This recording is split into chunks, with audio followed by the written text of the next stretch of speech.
నమస్తే ఆర్యూ5 న్యూస్ కి స్వాగతం। ఈ దేశంలో ఊరవతల ఉన్న ఎస్సీ ఎస్టీలు నేటి భారత సమాజంలో గౌరవం జీవించడానికి కేవలం ఆనాటి బీసీ మహనీయుల పోరాటాల వల్లనే సాధ్యమైందని శాసనం రాష్ట్ర అధ్యక్షులు డాక్టర్ ముప్పార ప్రకాష్ అన్నారు। సంగారెడ్డి జిల్లా కలెక్టరేట్ ఆడిటోరియంలో నేడు జరిగిన మహాత్మా జ్యోతిరావు పులే 199వ జయంతి వేడుకల్లో పాల్గొన్న ప్రకాశం పాల్గొని మాట్లాడుతూ మన దేశ చరిత్ర మొత్తం కుల చేరితే మనిషి పుట్టక ముందే కులం నిర్ణయించడం సిగ్గు ఉండాలన్నారు। ఈ దేశంలో మనువాదాన్ని ఎదిరించి నిలిచిన బీసీ మహనీయుల ఆశయాలను ముందుకు తీసుకుపోతున్న ఎస్సీ సమాజంతో కలిసి రావాలని, ఆ మహనీయుల విగ్రహాలకు దండేసి దండం పెడితే సరిపోదని ఆశయాలను ఆచరణలో పెట్టేందుకు సిద్ధం కావాలని విజ్ఞప్తి చేస్తున్నారు। ఎస్సీ ఎస్టీలు ఈ రోజు హక్కుల సాధనలో ముందుకెళ్తున్నామంటే అది ఆనాటి బీసీ మహనీయుల భిక్షే అన్నారు। నేడు ఈ దేశంలో ఎస్సీ ఎస్టీ సమాజం పైన మనువాదులు చేస్తున్న కుట్రలకు నేటి బీసీ సమాజం అస్త్రం కాకూడదని కార్యక్రమంలో నిర్మల జగ్గారెడ్డి, టీజీఐఐసి చైర్మన్ అంజయ్య, గ్రంథాలయ చైర్మన్ చంద్రశేఖర్, జిల్లా జాయింట్ కలెక్టర్ జగదీశ్వర్, వెనుకబడిన తరగతుల సంక్షేమ శాఖ అధికారి, బహుజన ప్రజా సంఘ ప్రతినిధులు పాల్గొన్నారు। అధికారికంగా నిర్వహించే జగ్జీవన్ జయంతి సభలో ఎస్సీలు ఉండేది, అందులో ఒకే ఒక తులసి మొక్క వీరయ్య తులసి మొక్క. అట్లనే జ్యోతిరావు పూలే జయంతి వస్తే ఒక 2 సంవత్సరాల క్రితం కూడా వేదిక మీద అధికారులు విఐపీలు వదిలేస్తే మొత్తం ఎస్సీ సంఘాల నాయకులు మళ్ళీ ఒకే ఒక తులసి మొక్క వీరయ్య యాదవ్ గారు మాత్రమే ఉండేది. ఇవాళ పొద్దున చాలా గర్వంగా అనిపించింది। మేము కూర్చునే క్రమంలో చాలా మంది అనుకుంటున్నాం, ఈ దేశ భవిష్యత్తును, ఈ దేశ చరిత్ర, భారతదేశ చరిత్ర అంటే కుల చరిత్రని. ఈ దేశంలో నువ్వు పుట్టక మునిపే, ఈ దేశంలో నువ్వు పుట్టక మునిపే, ఈ దేశంలో నువ్వు పుట్టక మునిపే నీ కులాన్ని నిర్ణయించబడినది. అందుకే ఈ భారతదేశ చరిత్ర కులాన్ని బట్టి చరిత్ర లిఖించబడుతుంది. అట్లాంటి కులాన్ని బట్టి ఏదైతే చరిత్ర ఉందో ఆ చరిత్రను తిరిగి రాసిన దాంట్లో మహాత్మా జ్యోతిరావు పూలే మొదటివాడు. ఎందుకంటున్నా మొదటివాడంటే ఈ భారతదేశ చరిత్ర మతం పేరుతో, కులం పేరుతో నిచ్చెన మెట్ల కుల వ్యవస్థను నిర్మించినప్పుడు బ్రాహ్మణులు చదవాలి, క్షత్రియులు రాజ్యాన్ని ఏలాలి, వైశ్యులు సంపద మీద ఆధిపత్యం కలిగి ఉంచాలి, శూద్ర కులాలు ఏవైతే ఉన్నాయో సేవ కులాలు ఉండాలి. అతిశూద్రులు ఉన్న మా లెక్క ఎక్కడ రాయబడలేదు. పూలే గారు వచ్చే వరకు భారతదేశంలో అతిశూద్రుల యొక్క చరిత్ర అంటే మా ఎస్సీ ఎస్టీల చరిత్ర లేదు భారతదేశంలో. నిజంగా ఒకవేళ ఈ దేశంలో జ్యోతిరావు పూలే గారు పుట్టకపోయి ఉంటే అంబేద్కర్ జగ్జీవన్ రావు వచ్చేవాళ్ళు కాదు. ఇది నిజం. మరి ఈ దేశంలో ఇట్లాంటి గొప్ప చరిత్ర ఉన్నటువంటి బీసీ సమాజం ఒక 2 సంవత్సరాల వరకు పూలే విగ్రహం వరకు రాలే. ఇవాళ నిజంగా బీసీ సమాజానికి మా బహుజన కులాలు, ముఖ్యంగా మా షెడ్యూల్ కులాల తరఫున పాదాభివందనాలు చేస్తా ఉన్నాం. ఇవాటి కన్నా జ్యోతిరావు పూలే మా బీసీ సమాజంలో ప్రముఖుడు అని చెప్పేసి విగ్రహం దాకా 100 మంది చిరు నాయకులు. ఇవాళ ఒక 2 సంవత్సరాల క్రితం మనం అనుకున్నాం కనీసం బీసీ నాయకులు విగ్రహం దాకా వస్తే పుణ్యం ఉండే అనుకున్నాం.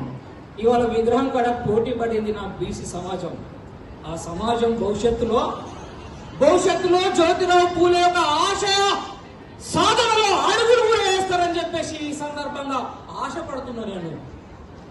ఎందుకంటే ఈ దేశంలో కులం పేరు మీద షెడ్యూల్ కులాలను ఊరవతలుగా ఉంచినప్పుడు ఆ సమాజం కోసం విద్యా వ్యవస్థను వాళ్ళ దగ్గర తీసుకొచ్చింది మొదటివాడు మహాత్మా జ్యోతిరావు. రాజ్యాధికారానికి నువ్వు దూరం ఉండాలన్నప్పుడు బాంబే మున్సిపల్ కార్పొరేషన్ లో ప్రజాప్రతినిధిగా ఎన్నికై మీరే కాదు, రాజకీయాలలో మేము సైతం ఉంటాం, రాజ్యాధికారంలో మేము కూడా ఉంటామని చెప్పేసి ముందుగా మాకు తోవ చూపించింది మహాత్మా జ్యోతిరావు.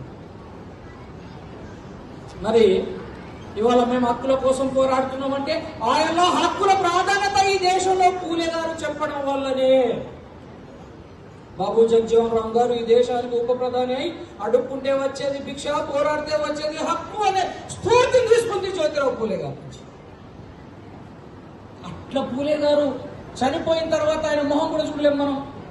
అతని అంబేద్కర్ గారు కూడా చూడలే, కానీ ఆయన చరిత్రను చూసి జ్యోతిరావు పూలే గారు నా గురువు గారు అని చెప్పేసి ప్రకటించుకున్న అంబేద్కర్ గారు ఇవాళ భారతదేశ దిశను నిర్ణయించి ఒక రాజ్యాంగాన్ని ఇవ్వడానికి మూలం జ్యోతిరావు పూలే. విద్యార్థులారా మీరందరూ ఒకటి గమనించాలి, పూలే గారికి జ్ఞానం వచ్చింది విద్యార్థి దశలో. మహాత్మా జ్యోతిరావు పూలే గారు కూడా విద్యార్థి దశలోనే ఈ సమాజం యొక్క రుగ్మతలను గుర్తించి ఇదే మార్చాలని కంకణం కట్టుకుంటూ విద్యార్థి దశలో. బాబు జగజ్జీవన్ రామ్ గారు మొన్న 5వ తారీఖు నాడు ఆయన జయంతి చేసినాం. ఆయన కూడా విద్యార్థి దశలోనే భారతదేశంలో ఉన్న అసమానతలను తొలగించాలనే కంకణం కట్టుకుంది విద్యార్థి దశలో. బాబాసాహెబ్ అంబేద్కర్ గారు కూడా విద్యార్థి దశలోనే భారతదేశం యొక్క నామరూపాలు లేకుండా భారతదేశంలో ఉన్నటువంటి అసమానతలు మతం పేరుతో కులం పేరుతో జరుగుతున్న ఏ అరాచకాలున్నాయి వాటిని రూపుమార్పడం కోసం కంకణం కట్టుకొని భారత రాజ్యాంగ నిర్మాణంలోకి ఈ భారతదేశంలో ఉన్న మనువాదులను రానియకపోతే భారత రాజ్యాంగ నిర్మాతగా భారత రాజ్యాంగానికి చైర్మన్ గా ఆయన ఊరికే రాలే, పోరాటం చేసి భారత రాజ్యాంగానికి తనకు తానే భారత రాజ్యాంగాన్ని రచించే హక్కులు సాధించింది బాబాసాహెబ్ అంబేద్కర్ గారు. సొంతంగా ఆ పోరాట పడిమను నేర్చుకుందే మహాత్మా జ్యోతిరావు పూలే గారి చరిత్ర నుంచి. మరి ఇలా సమాజంలో ఏం జరుగుతుంది? బీసీ సమాజం వల్లనే ఎస్సీ కమిషన్ చైర్మన్ సంపాదించుకోగలిగినాం, ఎస్సీ కార్పొరేషన్ తెచ్చుకోగలిగినాం, SC ST administrative vigilance committee చట్టాలను ఎస్సీ ఎస్టీ చట్టాలను తెచ్చుకోగలిగినాం. గ్రామాల్లో ఇవాళ అభివృద్ధి అంటే ఎస్సీ వాడగట్టుకెళ్ళి అభివృద్ధి జరగాలని చెప్పేసి చట్టం ఇందిరాగాంధీ పీరియడ్లను చేయించుకోగలిగినాం. కానీ బయట ఏం జరుగుతుందంటే భారతదేశ రాజకీయ వ్యవస్థలో మొత్తం షెడ్యూల్ కులాలకి సంపద అంతా దోషపెడుతున్నారని బీసీ సమాజానికి లేనిపోని ఇవాళ కొత్తగా మతం పేరుతోటి బీసీ సమాజంని డైవర్ట్ చేస్తూ ఉంది వ్యవస్థ. ఇవాళ బీసీలకు ఎస్సీలకు ఇంత పెద్ద అగాధాన్ని సృష్టిస్తూ ఉన్నారు. ఆయన పూలే గారు క్రిస్టియన్ మిషనరీ స్కూల్లో చదువుకోకపోయి ఉంటే ఇలా మహాత్ముడు అయిపోడు కాదు అనుకున్నాం. కనీసం బీసీ నాయకులు విగ్రహం దాకా వస్తే పుణ్యం ఉండే అనుకున్నాం. ఇవాళ విగ్రహం కాడ పోటీ పడింది నా బీసీ సమాజం.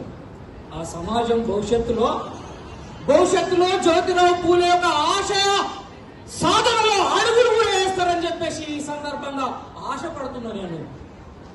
ఎందుకంటే ఈ దేశంలో కులం పేరు మీద షెడ్యూల్ కులాలను ఊరవతలుగా ఉంచినప్పుడు ఆ సమాజం కోసం విద్యా వ్యవస్థను వాళ్ళ దగ్గర తీసుకొచ్చింది మొదటివాడు మహాత్మా జ్యోతిరావు.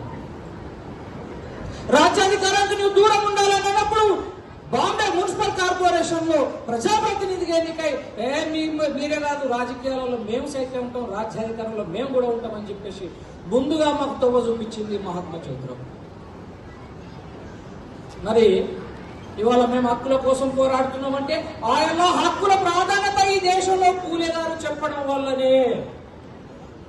బాబు జగజ్జీవన్ రామ్ గారు ఈ దేశానికి ఉప ప్రధాని అయి అడుక్కుంటే వచ్చేది భిక్ష, పోరాడితే వచ్చేది హక్కు అనే స్ఫూర్తిని తీసుకుంది జ్యోతిరావు పూలే గారు నుంచి.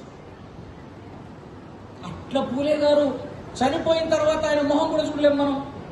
అతని అంబేద్కర్ గారు కూడా చూడలే, కానీ ఆయన చరిత్రను చూసి జ్యోతిరావు పూలే గారు నా గురువు గారు అని చెప్పేసి ప్రకటించుకున్న అంబేద్కర్ గారు ఇవాళ భారతదేశ దిశను నిర్ణయించి ఒక రాజ్యాంగాన్ని ఇవ్వడానికి మూలం జ్యోతిరావు పూలే. విద్యార్థులారా మీరందరూ ఒకటి గమనించాలి, పూలే గారికి జ్ఞానం వచ్చింది విద్యార్థి దశలో. మహాత్మా జ్యోతిరావు పూలే గారు కూడా విద్యార్థి దశలోనే ఈ సమాజం యొక్క రుగ్మతలను గుర్తించి ఇదే మార్చాలని కంకణం కట్టుకుంటూ విద్యార్థి దశలో. బాబు జగజ్జీవన్ రామ్ గారు మొన్న 5వ తారీఖు నాడు ఆయన జయంతి చేసినాం. ఆయన కూడా విద్యార్థి దశలోనే భారతదేశంలో ఉన్న అసమానతలను తొలగించాలనే కంకణం కట్టుకుంది విద్యార్థి దశలో. బాబాసాహెబ్ అంబేద్కర్ గారు కూడా విద్యార్థి దశలోనే భారతదేశం యొక్క నామరూపాలు లేకుండా భారతదేశంలో ఉన్నటువంటి అసమానతలు మతం పేరుతో కులం పేరుతో జరుగుతున్న ఏ అరాచకాలున్నాయి వాటిని రూపుమార్పడం కోసం కంకణం కట్టుకొని భారత రాజ్యాంగ నిర్మాణంలోకి ఈ భారతదేశంలో ఉన్న మనువాదులను రానియకపోతే భారత రాజ్యాంగ నిర్మాతగా భారత రాజ్యాంగానికి చైర్మన్ గా ఆయన ఊరికే రాలే, పోరాటం చేసి భారత రాజ్యాంగానికి తనకు తానే భారత రాజ్యాంగాన్ని రచించే హక్కులు సాధించింది బాబాసాహెబ్ అంబేద్కర్ గారు. సొంతంగా ఆ పోరాట పడి మనం నేర్చుకుందే మహాత్మా జ్యోతిరావు పూలే గారి చరిత్ర నుంచి. మరి ఇలా సమాజంలో ఏం జరుగుతుంది? బీసీ సమాజం వల్లనే ఎస్సీ కమిషన్ చైర్మన్ సంపాదించుకోగలిగినాం, ఎస్సీ కార్పొరేషన్లు తెచ్చుకోగలిగినాం, SC ST administrative vigilance committee చట్టాలను, ఎస్సీ ఎస్టీ చట్టాలను తెచ్చుకోగలిగినాం. గ్రామాల్లో ఇవాళ అభివృద్ధి అంటే ఎస్సీ వాడగట్టుకెళ్ళి అభివృద్ధి జరగాలని చెప్పేసి చట్టం ఇందిరాగాంధీ పీరియడ్లను చేయించుకోగలిగినాం. కానీ బయట ఏం జరుగుతుందంటే భారతదేశ రాజకీయ వ్యవస్థలో మొత్తం షెడ్యూల్ కులాలకి సంపద అంతా దోషిపెడుతున్నారని బీసీ సమాజానికి లేనిపోని ఇవాళ కొత్తగా మతం పేరుతోటి బీసీ సమాజంని డైవర్ట్ చేస్తూ ఉంది ఈ వ్యవస్థ. ఇవాళ బీసీలకు ఎస్సీలకు ఇంత పెద్ద అగాధాన్ని సృష్టిస్తూ ఉన్నారు. ఆయన పూలే గారు క్రిస్టియన్ మిషనరీ స్కూల్లో చదువుకోకపోయి ఉంటే ఇలా మహాత్ముడు అయ్యేటోడు కాదు. మరి మమ్మల్ని హిందూ దేవాలయాలకు రానియకపోవడం వల్లనే కదా మా బహుజన కులాలలో, ముఖ్యంగా షెడ్యూల్ కులాలలో ఉన్నాం, మేము క్రిస్టియన్లకు పోతూ ఉన్నాం కదా. అవ్వ అడుక్కొని అది పేటనియదంట. భారతదేశంలో ఏం జరుగుతుంది? బహుజన కులాల్లో బీసీ కులాల్లో ఉన్న పాస్టర్లు వస్తే కూడా దాడులు జరుగుతూ ఉన్నాయి. ఎస్సీలకైతే లెక్కనే లేదు. ఇవాళ భారతదేశంలో మతం మతం మతం అని చెప్పేసి ఎర్రిగా వెళ్ళాడుతూ ఉన్నది బీసీ సమాజం. క్షమించలేమనుకోండి, కన్ను తెరవమని చెప్తా ఉన్నాను. ఎందుకంటే మీరు మాకు బతుకునిచ్చారు, మాకు జ్ఞానాన్ని ఇచ్చారు, పోరాడే పటిమని ఇచ్చారు, ఇవాళ హక్కుల కోసం గొంతించి ఈ గొంతుకము ఈ ధైర్యాన్ని ఇచ్చింది బీసీ సమాజమే ఈ దేశంలో. మరి ఇలాంటి మీరు పెట్టిన చెట్లు మేము వృక్షాల ఈ దేశాన్ని కాపాడే ప్రయత్నం చేసినప్పుడు మతం పేరుతోటి, కులం పేరుతోటి మా సమాజం మీద దాడి చేయడం ఎంతవరకు బీసీ సమాజం ఈ దేశంలో ఆత్మ పరిశీలన చేసుకోవాలి.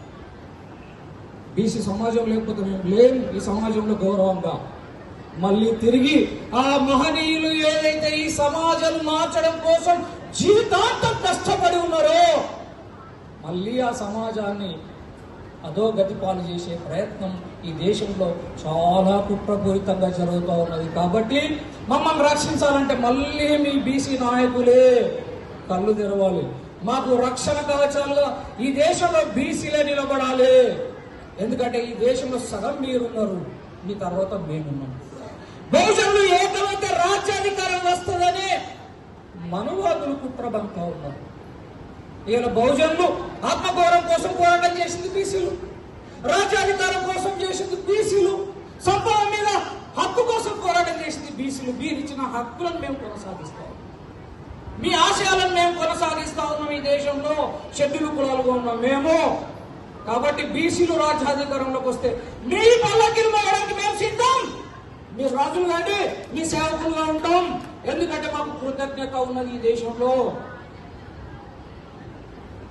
స్వతంత్ర కాలంలోనే నారాయణ గురు గారు కేరళలో విద్యనిచ్చింది బీసీ. తమిళనాడులో పేరు రామస్వామి నాయక్ బీసీ. ఈ తెలంగాణ రాష్ట్రంలో అనేక మంది బీసీ ఉద్యమకారులు, సర్వాయి పాపన్న గౌడ్, పండగ సాయన్న, కొమరం భీము, ఇట్లా అనేక మంది, సాకల ఐలమ్మ, ఈ పోరాట వీరులలో చూడండి బీసీ సమాజం అక్కడ ఉన్నది. ఈ సమాజ మార్పులో దయచేసి ఆ సమాజంలో పుట్టిన బీసీ సోదరులు అగ్రకుల పార్టీలలో ఉండి, అగ్రకుల నాయకత్వం కింద ఉండి మీరు మోసపోయి మమ్మల్ని మోసం చేయకూడదని ఆ మహనీయులకు నిజమైన నివాళులు అర్పించడం అంటే బహుజన సమాజాన్ని మీరు ముంగటుండే నడపాలని మీ అంకలు మేము రావడానికి సిద్ధంగా ఉన్నాం. ఆ రోజు ఈ మహనీయుల యొక్క కళలు నెరవేర్తాయి.